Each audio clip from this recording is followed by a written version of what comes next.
കുമ്പളങ്ങ, ചുരയ്ക്ക, വാഴത്തട, salad, cucumber ഇതിൻ്റെയൊക്കെ juice രാവിലെ കുടിക്കുന്ന വീഡിയോ ഇടുമ്പോൾ ഒത്തിരി പേര് എനിക്ക് പേഴ്സണലായിട്ടും അതുപോലെ കമൻ്റായിട്ടും ഒക്കെ മെസ്സേജ് ചെയ്യാറുണ്ട് ഇത് കുടിക്കുന്നതിൻ്റെ ഗുണം എന്താണെന്ന്.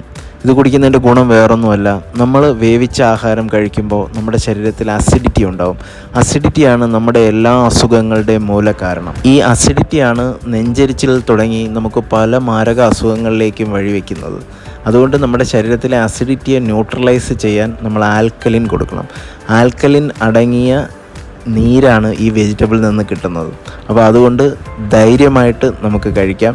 ഇത് കഴിക്കാൻ പാടില്ല എന്ന് പറയുന്നവർ നമ്മൾ ആരോഗ്യത്തോടെ ഇരുന്നാൽ എന്തോ നഷ്ടമുള്ളവർ മാത്രമേ അത് പറയുള്ളൂ. അതുകൊണ്ട് എല്ലാ ദിവസവും തുടങ്ങാം ഈ പ്രകൃതി തരുന്ന ആൽക്കലിൻ ഡ്രിങ്ക് കൊണ്ട്. നമുക്ക് മാറി മാറി കഴിക്കാം. എല്ലാ ദിവസവും ഒരെണ്ണം കഴിക്കണമെന്നില്ല, മാറി മാറി നമുക്ക് ഉപയോഗിക്കാം. എല്ലാവർക്കും നല്ലൊരു ദിവസം നേരുന്നു.